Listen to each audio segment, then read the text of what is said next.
नमस्कार दोस्तों। आज के इस वीडियो में हम बात करेंगे विश्व का पहला विश्वविद्यालय या कहा जाए तो उस वक्त का नंबर वन विश्वविद्यालय। जी हाँ दोस्तों, भारत में दुनिया के पहले विश्वविद्यालय तक्षशिला विश्वविद्यालय की स्थापना 7वीं सदी के ईसा पूर्व में हो गई थी। यह समय नालंदा विश्वविद्यालय से लगभग 1200 वर्ष पहले पहले का था। तेलपत और सुसीम जातक में तक्षशिला को काशी से 2000 कोस दूर बताया गया है। जातकों में तक्षशिला के महाविद्यालय की भी अनेक बार चर्चा हुई है। यहाँ अध्ययन करने के लिए दूर दूर से विद्यार्थी आते थे। भारत के भारत के ज्ञात इतिहास का यह सर्वप्राचीन विश्वविद्यालय था। इस विश्वविद्यालय में राजा और रंक सभी विद्यार्थियों के साथ समान व्यवहार होता था। जातक कथाओं से भी यह ज्ञात होता है कि तक्षशिला में धनुर्वेद एवं वैदिक तथा अन्य विद्यार्थियों की भी ऊंची शिक्षा दी जाती थी। दोस्तों, स्थापना की बात की जाए तो तक्षशिला विश्वविद्यालय वर्तमान पश्चिम पाकिस्तान की राजधानी रावलपिंडी से 18 मील उत्तर की ओर स्थित था। जिस नगर में यह विश्वविद्यालय था उसके बारे में कहा जाता है कि श्री राम के भाई भरत के पुत्र तक्ष ने उस नगर की स्थापना की थी। यह विश्व का पहला विश्वविद्यालय था जिसकी स्थापना 700 वर्ष ईसा पूर्व में की गई थी। तक्षशिला विश्वविद्यालय में पूरे विश्व के 10,500 से अधिक छात्र अध्ययन करते थे। यहाँ पर 60 से अधिक विषय को पढ़ाया जाता था। 326 ईसा पूर्व में विदेशी आक्रमणकारी सिकंदर के आक्रमण के समय यह संसार का सबसे प्रसिद्ध विश्वविद्यालय ही नहीं था, अपितु उस समय के चिकित्सा शास्त्र का एकमात्र सर्वोपरि केंद्र भी था। आयुर्वेदिक विज्ञान का सबसे बड़ा केंद्र। जी हाँ दोस्तों, 500 ईसा पूर्व जब संसार में चिकित्सा शास्त्र की परंपरा भी नहीं थी, तब तक्षशिला आयुर्वेदिक विज्ञान का सबसे बड़ा केंद्र था। जातक कथाओं और विदेशी पर्यटकों के लेख से पता चलता है कि यहाँ के स्नातक मस्तिष्क के भीतर तथा अतड़ियों तक का ऑपरेशन बड़ी सुगमता से कर लेते थे। अनेक असाध्य रोगों के उपचार एवं सरल सुलभ जड़ी बूटियों से करते थे। इसके अतिरिक्त अनेक दुर्लभ जड़ी बूटियों का भी इन्हें ज्ञान था। शिष्य आचार्य के आश्रम में रहकर विद्या अध्ययन करते थे। एक आचार्य के पास अनेक विद्यार्थी रहते थे। इनकी संख्या प्राय 100 से अधिक होती थी और अनेक बार 500 तक पहुंच जाती थी। अध्ययन में क्रियात्मक कार्य को बहुत महत्व दिया जाता था तथा छात्रों को पेशाटन भी कराया जाता था।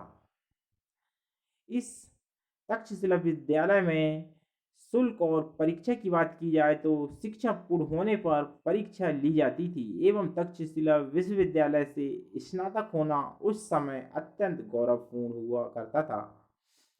यहाँ धनी और निर्धन दोनों तरह के छात्रों के अध्ययन की व्यवस्था भी थी।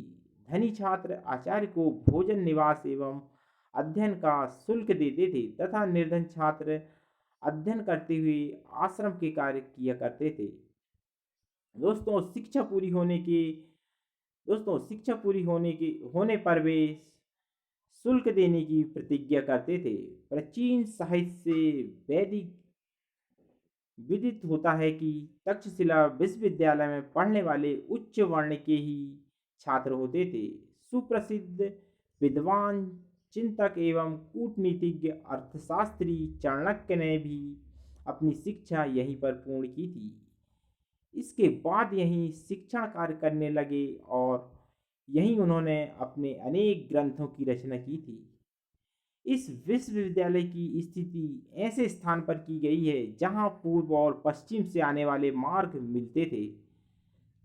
चतुर्थ शताब्दी ईसा पूर्व से ही इस मार्ग से भारतवर्ष पर विदेशी आक्रमण होने लगे और विदेशी आक्रांताओं ने इस विश्वविद्यालय को काफ़ी क्षति पहुंचाई थी। अतः 6वीं शताब्दी में यहाँ आक्रमणकारियों द्वारा पूरी तरह नष्ट कर दिया गया था।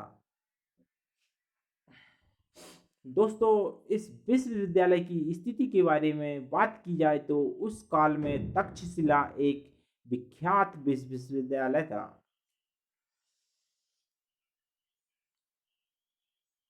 उस काल में तक्षशिला एक विख्यात विश्वविद्यालय था जो कि सिंधु नदी के किनारे बसे नगर के रूप में था।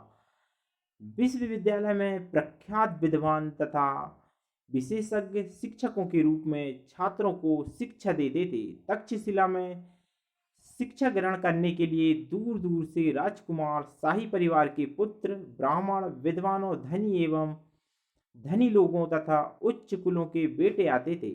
तक्षशिला आजकल पाकिस्तान में है। पुरातत्व खुदाई में विश्वविद्यालय का पूरा चित्र उभर कर सामने आया है एवं तक्षशिला में 10,000 छात्रों के आवास व पढ़ाई की सुविधाएं भी थी। शिक्षकों की संख्या का सहज ही अनुमान लगाया जा सकता है। विद्यालय में आवास कक्ष, पढ़ाई के लिए कक्ष एवं सभागृह, पुस्तकालय थे। तक्षशिला के अवशेषों को देखने के लिए आज प्रतिवर्ष हजारों पर्यटक, इतिहासकार एवं पुरातत्ववेत्ता तक्षशिला आते हैं। इस तक्षशिला विश्वविद्यालय में पाठ्यक्रम की बात की जाए तो उस समय विश्वविद्यालय कई विषय के पाठ्यक्रम उपलब्ध कराता था, जैसे कि भाषाएं, व्याकरण, दर्शन शास्त्र, चिकित्सा, शल्य चिकित्सा, कृषि, भूविज्ञान, ज्योतिष, खगोल शास्त्र, ज्ञान विज्ञान, समाज शास्त्र, धर्म, तंत्र शास्त्र, मनोविज्ञान तथा योग विद्या आदि विभिन्न विषय पर शोध का भी यह प्रावधान था। शिक्षा की अवधि 8 वर्ष तक की होती थी। विशेष अध्ययन के अतिरिक्त वेद, तीरंदाजी, घुड़सवारी, हाथी का संधान, 1 दर्जन से अधिक कलाओं की शिक्षा दी जाती थी। तक्षशिला के स्नात तक्षशिला के स्नातकों का यह स्थान पर बड़ा आदर होता था। यहाँ छात्र 15 से 16 वर्ष की अवस्था में प्रारंभिक शिक्षा ग्रहण करने आते थे।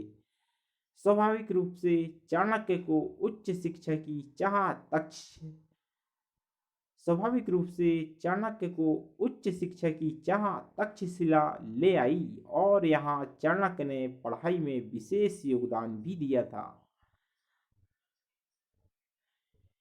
इसी के साथ दोस्तों हम लेते हैं इस वीडियो से विदा। वीडियो अच्छा लगा हो तो लाइक एवं सब्सक्राइब जरूर कीजिएगा। जय श्री राधे।